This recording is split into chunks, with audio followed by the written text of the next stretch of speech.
জি। আসসালামু আলাইকুম ওয়া রাহমাতুল্লাহি ওয়া বারাকাতুহু। আলহামদুলিল্লাহি ওয়াহদা ওয়াসসালাতু ওয়াসসালামু আলা মান লা নাবিয়্যা বা'দা ওয়া আলা আলিহি ওয়া সাহবিহি ওয়া সাল্লাম। আম্মা বা'দ, ফাউযু বিল্লাহি মিনাশ শাইতানির রাজীম। বিসমিল্লাহির রহমানির রহিম। আলহামদুলিল্লাহ, আজকে আমাদের মাঝে আমাদের শায়েখ শায়েখ জাহাঙ্গীর আলম মাদানী উপস্থিত আছেন। শায়েখ আলহামদুলিল্লাহ, তিনি মদিনা বিশ্ববিদ্যালয়ে অধ্যয়নরত। আজকে আমাদের সামনে যে বিষয়টি শায়েখ উপস্থাপনা করবেন, বিষয়টি হচ্ছে মানুষ কি চায়। আমি শায়েখকে বিনীত অনুরোধ করছি, শায়েখ এই বিষয়ে বক্তব্য রাখবেন ইনশাল্লাহ। এর পরবর্তীতে আমরা প্রশ্নোত্তর পর্বে যাব। আর প্রথম পর্ব শেষ হওয়ার সাথে সাথে আপনারা আবার ইনশাল্লাহ পুনরায় লগ ইন করবেন। আসসালামু আলাইকুম রহমতুল্লাহ বরকাত। আসসালামু আলাইকুম ওয়া রাহমাতুল্লাহি ওয়া বারাকাতুহু। ইন্নাল হামদালিল্লাহি ওয়াহদা ওয়াসসালাতু ওয়াসসালামু আলা মান লা নাবিয়্যা বা'দা। আম্মা বাদ। সমস্ত প্রশংসা, সমস্ত তারিফ, সমস্ত গুণকীর্তন সে আল্লাহ রাব্বুল আলামিনের জন্য, যে আল্লাহ রাব্বুল আলামিন আমাদেরকে সুস্থ শরীরে আবার এই জুমে আসার তৌফিক দান করেছেন। যে আল্লাহ রাব্বুল আলামিন আমাদের স্বাভাবিক জীবন যাপন করার মাধ্যম দিয়ে এই দিনই কিছু আলোচনা করার তৌফিক দান করেছেন। যে আল্লাহ রাব্বুল আলামিন প্রতিনিয়ত এই দিনই বৈঠকের কিছু না কিছু আলোচনা করা, শিক্ষা নেওয়া এবং দেওয়ার তৌফিক দান করেছেন। সে আল্লাহ রাব্বুল আলামিনের দরবারে শুকরিয়া আদায় করি আমরা সকলে পড়ি আলহামদুলিল্লাহ। দুরূদ ও সালাম শান্তি বর্ষিত হোক নবী মুহাম্মদ সাল্লাল্লাহু আলাইহি সাল্লামের প্রতি, আমরা সকলে পড়ি সাল্লাল্লাহু আলাইহি ওয়াসাল্লাম। সম্মানিত দর্শক শ্রোতা, আজকে খুব সংক্ষিপ্ত পরিসরে আলোচনা করব মানুষ কি চায়। মানুষ কি চায় বলতে গেলে সাধারণত মানুষের তিনটি জিনিসের উপর সবচাইতে বেশি লোভ, লালসা এবং সর্বক্ষণিক সময় তারা তিনটি জিনিস চেয়ে থাকে। তার প্রথম নাম্বার হচ্ছে সন্তান, দ্বিতীয় নাম্বার হচ্ছে সম্পদ এবং তৃতীয় নাম্বার হচ্ছে ক্ষমতা বা শক্তি। এই তিনটি জিনিসের প্রতি মানুষের খুব চাহিদা, খুব ইচ্ছা, খুব লালসা। মানুষের তিনটি জিনিস মৃত্যুর আগ সময় পর্যন্ত, যতক্ষণ পর্যন্ত তাকে মৃত্যু গ্রাস না করবে ততক্ষণ পর্যন্ত এই তিনটি জিনিসের প্রতি তার লোভ লালসা কমবে না। এটা মানুষের ন্যাচারাল অভ্যাস বলতে পারেন, এটা মানুষের খাসলাতগত অভ্যাস বলতে পারেন, অথবা মানুষের এটা একটা চাহিদা বলতে পারেন। এই জিনিসগুলো যেমন ভাবে আপনার আমার পার্থিব জীবনে ভালো কিছু দেখায়, সুন্দর কিছু দেখায়, জীবনকে সৌন্দর্যপূর্ণ করার জন্য এই জিনিসগুলো খুবই গুরুত্বপূর্ণ, তেমনি ভাবে পরকালের জন্য এই জিনিসগুলো খুবই ক্ষতিকর।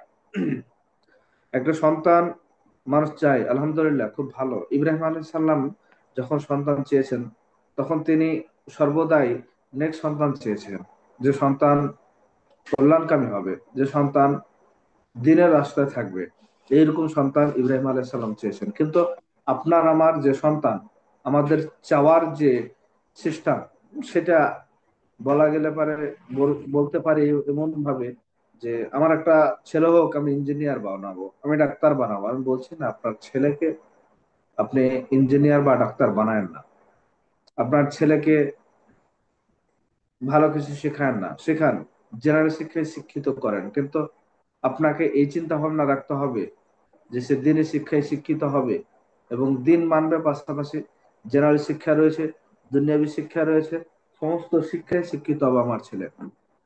এই চিন্তা ভাবনা যদি না থাকে তাহলে পর আপনার জন্য আপনার সন্তান ক্ষতিকার। আসুন আমরা একটু সামনের দিকে অগ্রসর হয়।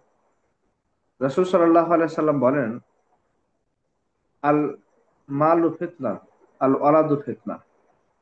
মাল হচ্ছে ফিতনা, সন্তান হচ্ছে ফিতনা। আপনার জন্য আপনার জীবনের সবচাইতে ক্ষতিকর বস্তুর একটি হচ্ছে আপনার সন্তান। রাসূল সাল্লাল্লাহু আলাইহি সাল্লাম বলেন, যখন তোমাদের সন্তানের বয়স 7 বছর হয় তখন তাকে সালাতের জন্য আদেশ করো। যখন 10 বছর হয় তখন তাকে সালাতের জন্য পিটুনি দাও। বুঝিয়েন কথাটা। এখন কথা হলো যে আমাদের সন্তান যখন 7 বছর বয়স তখন আমরা ক্লাস 1 2 এ পাঠাই, যখন 10 বছর বয়স তখন দেখা যায় মোটামুটি ক্লাস 5 এ উঠে গিয়েছে। আপনি আপনার স্ত্রীকে বলেন যে বাধ্যতামূলক প্রয়োজনে স্কুলে রেখে আসতে হবে, স্কুল থেকে নিয়ে আসতে হবে আপনার সন্তানকে। কিন্তু আপনি কোনোদিন বলেননি যে আমার ছেলেটাকে সাজিয়ে দাও নামাজের জন্য, পাঞ্জাবিটা গতরে দিয়ে দাও বা গেঞ্জিটা গায়ে দিয়ে দাও ভালোভাবে, আমি ছেলেটাকে সাথে নিয়ে নামাজে যাব।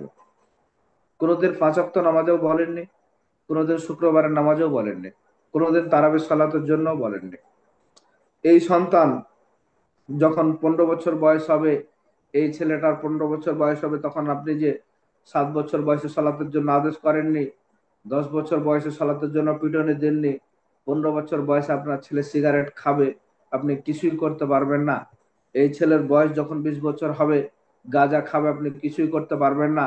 এই ছেলের বয়স যখন 25 বছর হবে, তখন এই ছেলে ইয়াবা খাবে, ইয়াবা ট্যাবলেটের ব্যবসা করবে, আর এই ব্যবসা করতে গিয়ে সে ধরা খাবে।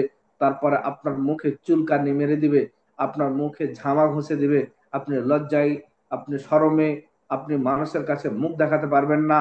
আপনি সেই দিন মনে করবেন হায় আফসোস, কি করেছিলাম। কিন্তু আপনার উচিত ছিল যখন 7 বছর বয়স তখন সালাতের জন্য আদেশ দেওয়া, 10 বছর বয়সে সালাতের জন্য পিটুনি দেওয়া।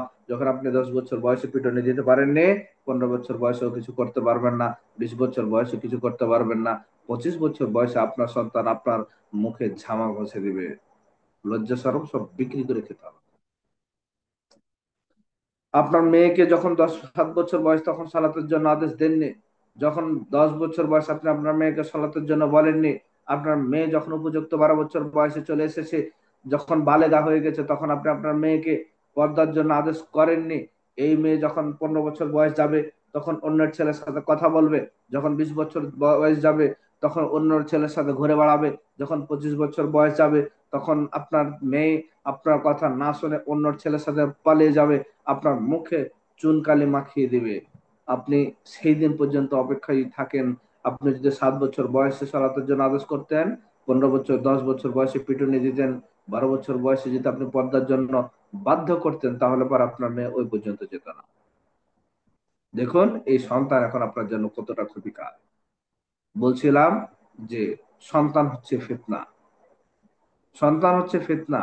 এই সন্তানকে যদি আপনি কন্ট্রোলে না নিতে পারেন, এই সন্তান যদি আপনার কন্ট্রোলে না থাকে, তাহলে পরে আপনার নিশ্চিত পরকাল শেষ, নিশ্চিত পরকাল শেষ। আপনার সন্তান বড় হয়েছে, যেই দিন থেকে সন্তান ভূমিষ্ঠ হয় সেই দিন থেকে আপনার দায়িত্ব কর্তব্য দিনী শিক্ষায় শিক্ষিত করা। কিন্তু আপনি দিনী শিক্ষায় শিক্ষিত করেননি, যত প্রকার জেনারেল শিক্ষা রয়েছে সেই শিক্ষা দিয়েছেন। শিক্ষা দেওয়ার পরে দিন শেষে যখন আপনাকে না দেখছে, তখন আপনি বলছেন হায় আফসোস আমার ছেলে আমাকে দেখে না। আপনার ছেলে আপনাকে দেখবে কিভাবে? আপনি সেই রাস্তা তো আগেই বন্ধ করে দিয়েছেন, সেই রাস্তা তো আগেই বন্ধ করে দিয়েছেন, কারণ দিনী শিক্ষা তার মধ্যে নেই। দিনী শিক্ষা যদি না থাকে, তাহলে পরে মানুষ শিক্ষায় শিক্ষিত হতে পারে না। এই সন্তান আপনার জন্য ক্ষতিকার। এই সন্তান আপনার পুরো জীবনটাকে নষ্ট করে দিবে। ইহকালও শেষ, পরকালও শেষ। মনে করছেন সন্তান নিয়ে খুব লাথালাথি করছেন, সন্তান নিয়ে খুব গোদাগুদি করছেন না, সন্তান নিয়ে খুব অহংকার করছেন। সন্তান আপনার জীবনে সবচেয়ে ক্ষতিকার হবে। আপনার ছেলে সিগারেট খাচ্ছে, মদ খাচ্ছে, গাঁজা খাচ্ছে, আপনি বাধা দিতে পারছেন না তো? আপনার মেয়ে খারাপ কাজ করতেছে, অশ্লীল বেহাপনা করতেছে, কই আপনি তো বাধা দিতে পারছেন না? আপনার ছেলে মদের বারে যায়, জুয়ার আড্ডাতে যায়, আপনি কোনোদিন খোঁজ নিয়েছেন? নেন না কেন? এই জন্য কে দায়ী থাকবে? আসুন আমরা যে এই যে সন্তানের প্রতি আমাদের যে ইচ্ছা শক্তি, লোভ লালসা, সন্তান, আমরা যে তিনটে জিনিস চাই তার একটা হচ্ছে সন্তান। এই সন্তান ক্ষতিকার। এই সন্তান তখন উপকারী হবে যখন দিনের শিক্ষায় শিক্ষিত হবে, দিনের কাজে আসবে, যখন আপনার জন্য আপনার সন্তান কল্যাণকামী হবে, তখন আপনার জন্য আপনার সন্তান কল্যাণকর। আসুন আমরা সামনের দিকে লক্ষ্য করি। দ্বিতীয় নাম্বার বিষয়টি যেটি, সেটি হচ্ছে মানুষ সম্পদ চায়। সম্পদ এমন একটি জিনিস যেটা প্রত্যেকটা মানুষের প্রয়োজন হয়। চলার পথে, পথে ঘাটে, রাস্তাতে, গ্রাম অঞ্চল থেকে নিয়ে শহর অঞ্চল পর্যন্ত, বাজার থেকে বন্দর পর্যন্ত প্রত্যেকটি জায়গাতে টাকার প্রয়োজন হয়। প্রত্যেকটা জায়গাতে সম্পদের প্রয়োজন হয়। এই সম্পদের প্রতি আমাদের লোভ, লালসা, চাহিদা, ইচ্ছা প্রচুর।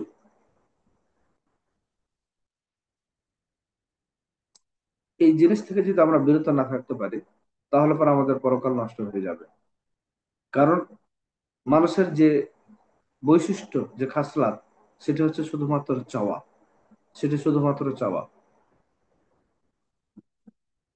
আল্লাহ রাব্বুল আলামিন বলেন, মান কানা ইরিদুল হায়াতুদ দুনিয়া নাজিদ লাহু। মানুষ যখন দুনিয়াকে চায়, আল্লাহ রাব্বুল আলামিন তাকে দুনিয়াকে তার কাছে বেশি করে দেয়, বৃদ্ধি করে দেয়। যখন আপনি আমি দুনিয়াকে চাইবো, দুনিয়ার কাছাকাছি যাওয়ার চেষ্টা করব, তখন দুনিয়া আপনার আমার জন্য বেশি হয়ে যাবে। দুনিয়া আপনার আমার কাছাকাছি হয়ে যাবে। দুনিয়াকে যত পেতে চাইবো, দুনিয়া তত আপনার কাছে চলে আসবে। এর ফলে হবে আপনার পরকাল আপনার থেকে দূরে হয়ে যাবে। মানুষের যখন টাকা পয়সা বেড়ে যায়, হিসাব নিকাশ বেড়ে যায়, তখন মানুষকে দেখবেন মানুষ আল্লাহ মুখী থেকে দূরে সরে যাচ্ছে। মানুষ আল্লাহর কাছ থেকে বিমুখ হয়ে যাচ্ছে। মানুষ পরকাল থেকে মুখ ফিরিয়ে নিচ্ছে। মানুষ যখন দুনিয়াকে তখন ভুলতে থাকে, মানুষ ভুলতে থাকে, পরকালকে ভুলতে থাকে, দুনিয়াকে আঁকড়ে ধরতে চায়। রাসূল সাল্লাল্লাহু আলাইহি সাল্লাম বলেন, কিয়ামতের দিন 5টি প্রশ্নের উত্তর না দেওয়া পর্যন্ত একটি মানুষও লড়তে পারবে না। একটি মানুষও লড়তে পারবে না। তার মধ্যে হচ্ছে একজন ব্যক্তি যে সে কোন পন্থায় আয় করেছে, আয়ের পন্থাটা স্বচ্ছ যদি না থাকে, তাহলে পারে কিয়ামতের দিন এক পাও লড়তে পারবে না। কিয়ামতের দিন এক পাও অগ্রসর হতে পারবে না। আয়ের পন্থা যদি স্বচ্ছ না থাকে, আয়ের পন্থা যদি সঠিক না থাকে, আয়ের পন্থা যদি ঠিক না থাকে, আয়ের পন্থা যদি হালাল না হয়, আয়ের পন্থা যদি হারাম থেকে বিরত না থাকে, তাহলে পারে মানুষটি এক পাও লড়তে পারবে না। দ্বিতীয় নাম্বার হচ্ছে আয়ের পন্থা, ব্যয়ের পন্থা স্বচ্ছ হতে হবে। টাকা আছে বলে আপনার মন হলো আপনি চাঁদা দিয়ে দিলেন খারাপ কাজের জন্য। আপনার মন হলো যাত্রা প্যান্ডেল করার জন্য, আপনার চাঁদা দিয়ে দিলেন। আপনার মন হলো জুয়া খেলা চলতেছে, সেখানে আপনি ইনভেস্ট করলেন। আপনার মন হলো মানুষ খারাপ কাজ করছে, সেখানে দিলেন। আপনার মন হচ্ছে যে কোনো জায়গাতে খারাপ কাজের স্পন্সর হলেন। আপনার টাকা পয়সা আছে বলে আপনি যে আপনার ইচ্ছা মতো খরচ করতে পারবেন সেটা নয়। এই টাকা আপনার জন্য ক্ষতিকার। আপনি আয় করলেও ক্ষতি, ব্যয় করলেও ক্ষতি। আপনি টাকা আয় করতেছেন, মিথ্যা কথা বলতেছেন, টাকা আয় করতেছেন, ঘুষের সাথে জড়িত রয়েছেন, টাকা আয় করতেছেন, সুদের সাথে জড়িত রয়েছেন, টাকা আয় করতেছেন, মানুষকে ঠগিয়েছেন, টাকা আয় করতেছেন, মানুষের টাকা মেরেছেন, টাকা আয় করতেছেন, চুরি করেছেন, টাকা আয় করতেছেন, মানুষকে ঠেকানো, ঠেকিয়ে টাকা আয় করতেছেন, টাকা আয় করতেছেন, মানুষের কাছ থেকে বাধ্য করে টাকা নিচ্ছেন, টাকা আয় করতেছেন, চাঁদা তুলে টাকা আয় করতেছেন। টাকা আয়ের যত পন্থা রয়েছে, সমস্ত পন্থাগুলো যদি হালাল না হয়, যদি হারাম পন্থা হয়, তাহলে পরে এই টাকা আপনার জন্য ক্ষতিকার, এই বস্তু আপনার জন্য ক্ষতিকার, এই সম্পদ আপনার জন্য ক্ষতিকার। আপনার পরকালকে নষ্ট করে দিবে এই বস্তু, এই টাকা, এই সম্পদ আপনার পরকালকে নষ্ট করে দিবে। যে পন্থায় ব্যয় করছেন, ব্যয়ের পন্থাটা যদি স্বচ্ছ না হয়, আপনি ব্যয় করলেন, টাকা আছে তাই বলে আপনি যাত্রা প্যান্ডেলে দিবেন, টাকা আছে তাই বলে নাচ গানের প্যান্ডেলে দিবেন, টাকা আছে তাই বলে কোনো খেলা, জুয়া খেলা হচ্ছে সেখানে স্পন্সর হবেন, টাকা আছে বলে মানুষকে ইচ্ছা মতো দিয়ে দিবেন, যাকে দেওয়া চলবে না তাকে দিয়ে দিবেন, সেটা হবে না। এইরকম ব্যয়ের পন্থার জন্য আপনাকে জবাবদেহি করতে হবে। এই ব্যয়ের পন্থা যদি সঠিক না থাকে, তাহলে পর আপনার পরকাল নষ্ট হয়ে যাবে। আয়ের পন্থা ঠিক এবং ব্যয়ের পন্থা যদি ঠিক না থাকে, তাহলে পর আপনার পরকাল হারিয়ে যাবে। এটা আপনাকে লক্ষ্য করতে হবে। আপনার ব্যয়ের পন্থা যদি স্বচ্ছ হয়, দেখা গেছে আপনি মসজিদে দিয়েছেন, আপনি ব্যয়ের পন্থা স্বচ্ছ করেছেন, দেখা গিয়েছে আপনি মাদ্রাসায় দিয়েছেন, কিন্তু সেটা যদি লৌকিকতা হয়, তাহলে পর আপনার সেই ব্যয়ের পন্থাটা নষ্ট হয়ে যাবে। রাসূল সাল্লাল্লাহু আলাইহি সাল্লাম বলেন, 7 শ্রেণীর মানুষ কিয়ামতের দিন আরশের ছায়াতলে স্থান পাবে। 7 শ্রেণীর মানুষ কিয়ামতের দিন আরশের ছায়াতলে স্থান পাবে। তার এক শ্রেণীর মানুষ হচ্ছে যে ডান হাতে দেয়, বাম হাত জানে না, ডান হাতে দেয়, বাম হাত জানে না, বাম হাতে দেয়, ডান হাত জানে না। এইরকম শ্রেণীর মানুষ, এইরকম পন্থার মানুষ, তারা জান্নাত যাবে, তারা আরশের ছায়াতলে স্থান পাবে, আরশের ছায়াতলে স্থান পাবে। এইরকম কঠিন কিয়ামতের দিন, ভয়াবহ অবস্থা, যেই দিন মানুষের মাথার ওপর কোনো ছাদ থাকবে না, মানুষের মাথার ওপর কোনো ছায়া থাকবে না, মানুষের মাথার ওপর কোনো মানুষের মাথার ওপর কোনো ছাতা থাকবে না, মানুষের মাথার ওপর কোনো গাছপালা থাকবে না। ফাঁকা জায়গাতে মাথার আধ হাত উপরে সূর্য উদিত উদিত থাকবে। এইরকম অবস্থাতে, এইরকম দিনে মানুষ যে এক শ্রেণীর মানুষ আরশের ছায়াতলে জায়গা পাবে, তার 7 শ্রেণীর মানুষ আরশের ছায়াতলে জায়গা পাবে, তার 1 শ্রেণীর মানুষ হচ্ছে ডান হাতে বাম দান করে, বাম হাত যারা না। এখন আপনার সম্পদ যদি আপনি মাইকে দিয়ে দিলেন আর ঘোষণা করছেন, মার হাবা অমুক আলহাজ অমুক সাহেব অমুক অমুক এত টাকা দিয়েছে, আপনি যদি এই কথা বলার জন্য দিয়ে থাকেন, তাহলে পরে আপনার এই সম্পদ আপনার জন্য ক্ষতিকর। আপনার এই সম্পদ থেকে কোনো লাভ নাই। আপনার এই সম্পদ আপনার জন্য ক্ষতিকর। এই সম্পদ আপনার জন্য ক্ষতিকর, পরকাল নষ্ট করে দিবে এই সম্পদে। এই জন্য সম্পদের ক্ষেত্রে আমাদেরকে সতর্কতা অবলম্বন করতে হবে। সম্পদ আছে তাই বলে যা ইচ্ছা তাই করবেন সেটা হতে পারে না। যা ইচ্ছা তাই করবেন সেটা হতে পারে না। এই জন্য আমাদেরকে সম্পদের ক্ষেত্রটা লক্ষ্য করতে হবে।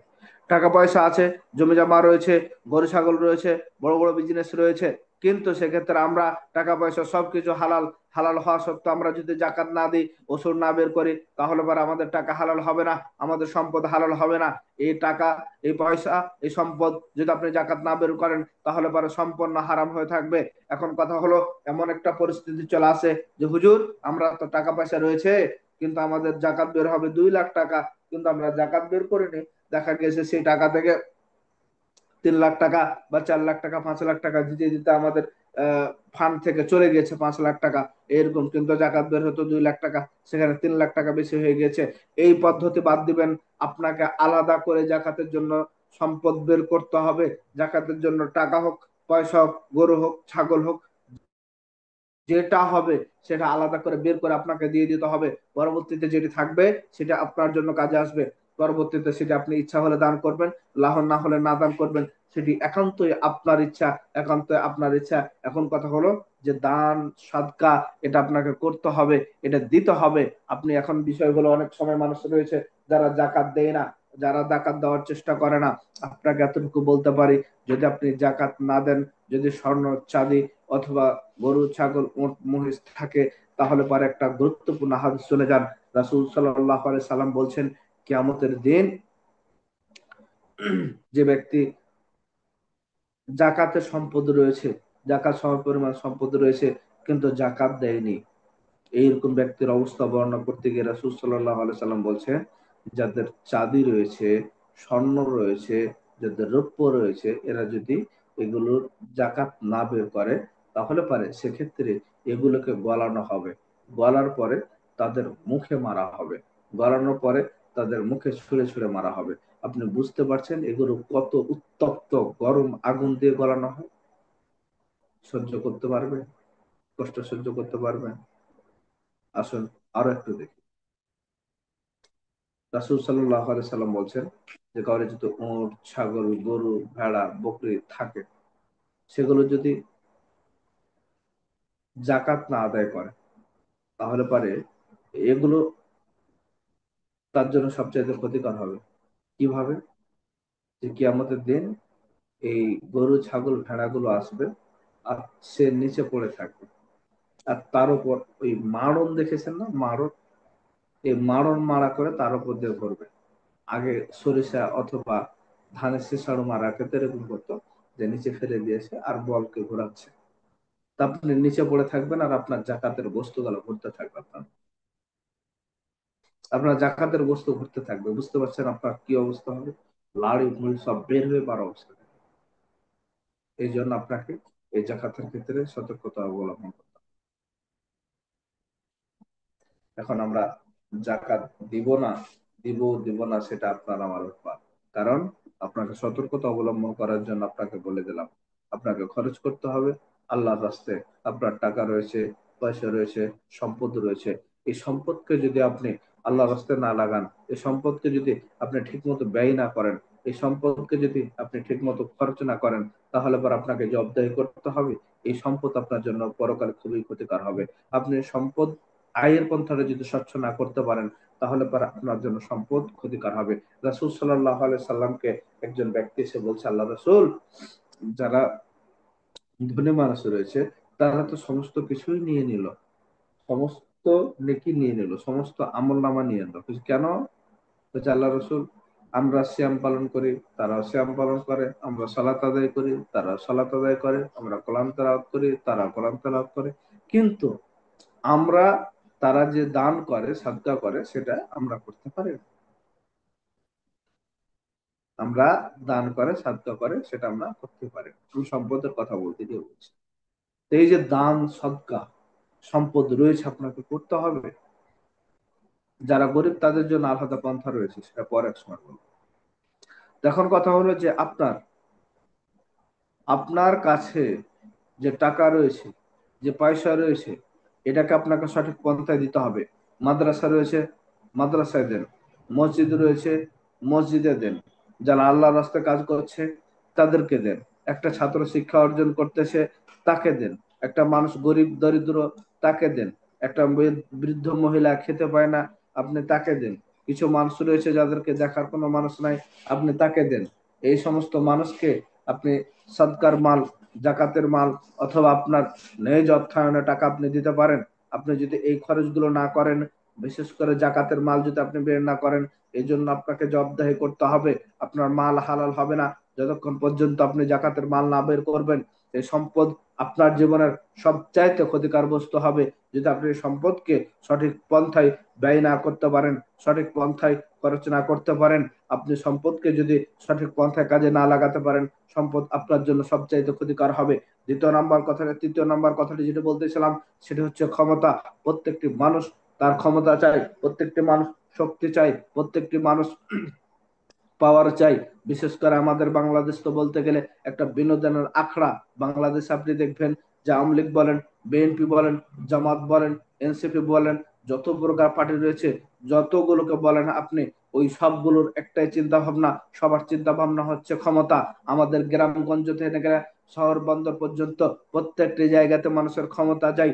আপনি দেখবেন কিছু কিছু মানুষ রয়েছে যাদের কোনো অ্যাবিলিটি, যাদের কোনো মানে শিক্ষাগত যোগ্যতা নাই। কিছু কিছু মানুষ রয়েছে যাদের সিগনেচার করার মতো ক্ষমতা নাই। কিছু কিছু মানুষ রয়েছে যাদের টাকা পয়সা কিছু নাই, তারপরেও দেখবেন উনি সমাজে বসে দোকানে বসে চা খাচ্ছে, আর ওই মেম্বারে দাঁড়ানোর চিন্তা ভাবনা করছে। ওই দোকানে বসে চা খাচ্ছে, চেয়ারম্যানে দাঁড়ার চিন্তা ভাবনা করতেছে। দোকানে বসে চা খাচ্ছে, চেয়ারম্যানের চামচামি করতেছে। দোকানে বসে চা খাচ্ছে, এমপি চামচামি করতেছে। দোকানে বসে চা খাচ্ছে, একজন খারাপ ব্যক্তির নাম করছে। দোকানে বসে যদি চা খাচ্ছে, আর দেখবেন যে আপনার মনে করেন যে রাজনীতি নিয়ে এত আলোচনা, মনে হচ্ছে উনি দুনিয়ার সবকিছু বুঝে। এইরকম কিছু মানুষ আছে, কারণ তার চাই ক্ষমতা। যে ক্ষমতাসীন দল আসবে তার সাথে তাকে থাকা লাগবে, না হলে পরে ক্ষমতা পাওয়া যাবে না। এই জন্য প্রত্যেকটি মানুষ ক্ষমতা চাই। আমাদের বিশেষ করে আমাদের দেশের যে অবস্থা এখন, এই ক্ষমতার বিষয়ে আপনি একটু লক্ষ্য করবেন যে ক্ষমতা আমরা চাই বটে, কিন্তু ক্ষমতা আপনার আপনার জন্য, আমার জন্য কতটুকু ক্ষতিকর এবং কতটুকু উপকারী। রাসূল সাল্লাল্লাহু আলাইহি সাল্লাম বলেন, আলা কুল্লুকুম রাইন ওয়া কুল্লুকুম মাসউলুন আন রায়াতিহি। প্রত্যেক মানুষ নিজ নিজ দায়িত্বশীল, তার দায়িত্ব সম্পর্কে জিজ্ঞাসিত করা হবে। আপনি আর নিজেকে আপনি চিন্তা ভাবনা করতেছেন আমি একজন দায়িত্বশীল, আমি একজন মেম্বার হব, কিন্তু আপনি কখনো দেখেছেন যে একজন মেম্বারের দায়িত্ব কি হতে পারে, একজন চেয়ারম্যানের দায়িত্ব কি হতে পারে, একজন এমপির দায়িত্ব কি হতে পারে? আপনি বাড়ি বাড়ি ভোট চেয়ে বেড়াচ্ছেন, এটা তো ঠিক না ভাই। চাচ্ছেন কেন? কারণ আপনার ক্ষমতা চাই, পাওয়ার চাই।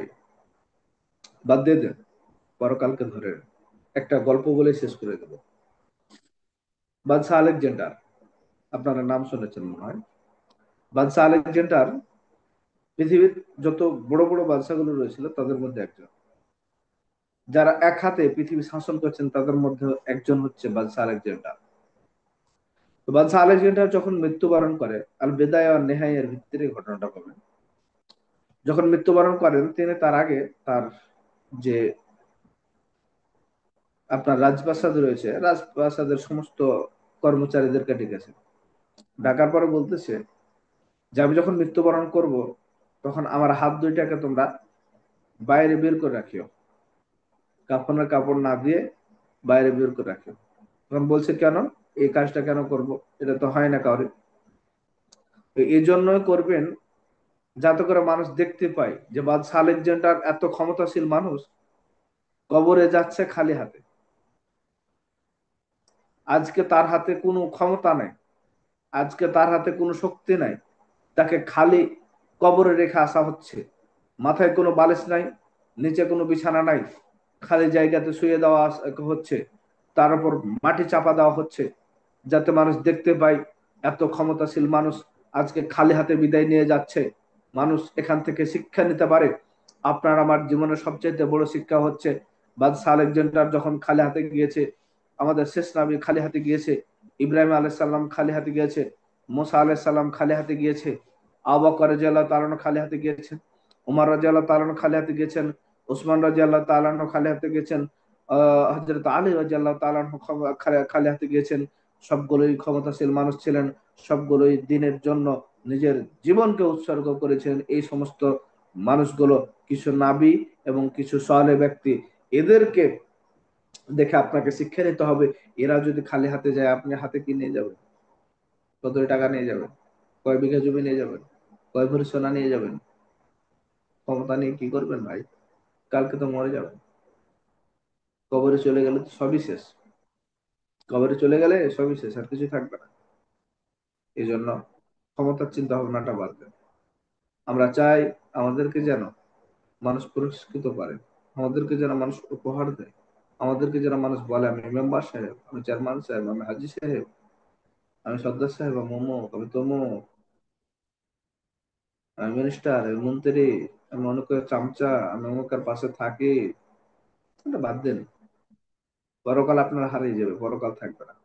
আমি প্রত্যেকটি ব্যক্তিকে অনুরোধ করব যে আমাদের সর্বদাই একটা জিনিস লক্ষ্য করতে হবে, যে আমাদের ক্ষমতা শুধুমাত্র কবরের আগ পর্যন্ত।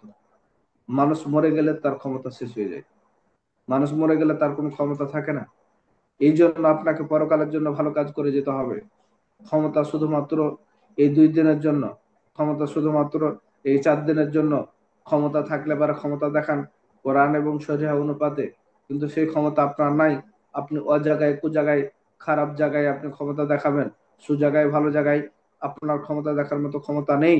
আপনি ভালো কাজের জন্য ক্ষমতা দেখাতে পারবেন না, একটা মানুষকে সালাতের জন্য আদেশ করতে পারবেন না, একজন মানুষ জেনা ব্যভিচার করেছে তাকে আপনি ধরে মারতে পারবেন না, একজন মানুষ মদ গাঁজা খেয়েছে আপনি তাকে ধরে মারতে পারবেন না।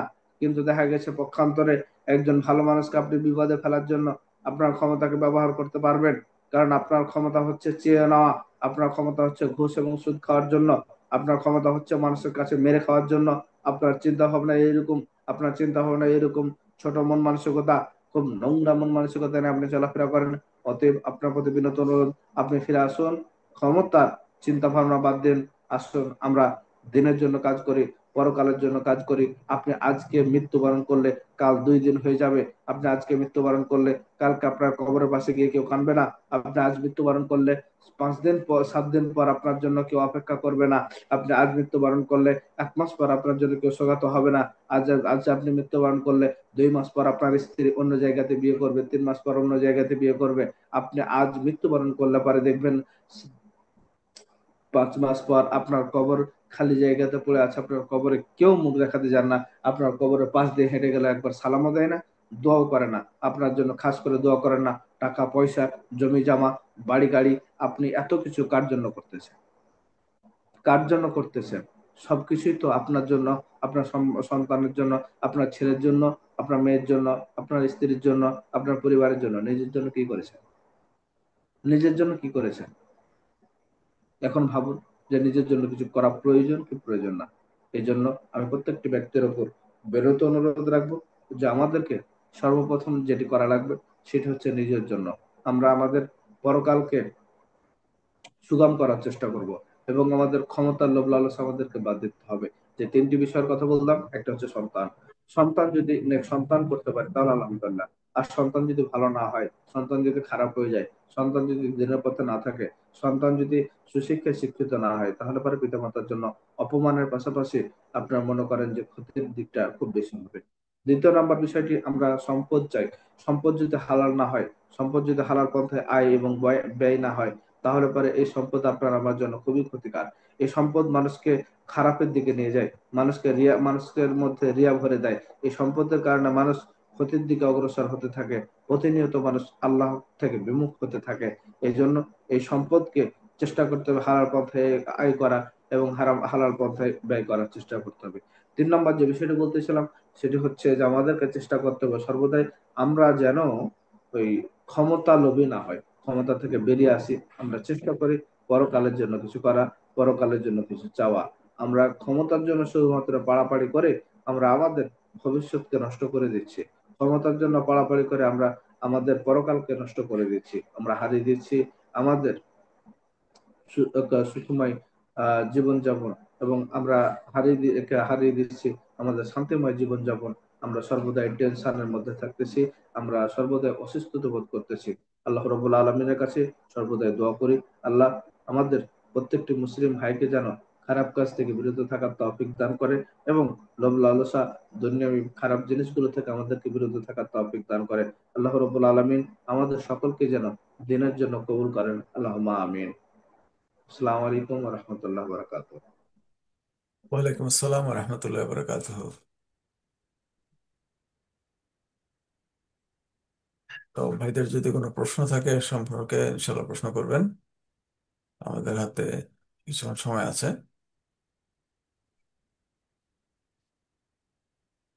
কোনো ভাইয়ের কি প্রশ্ন আছে? না, প্রশ্ন নাই।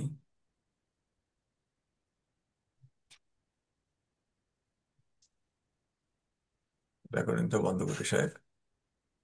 আসসালামু আলাইকুম রহমতুল্লাহ।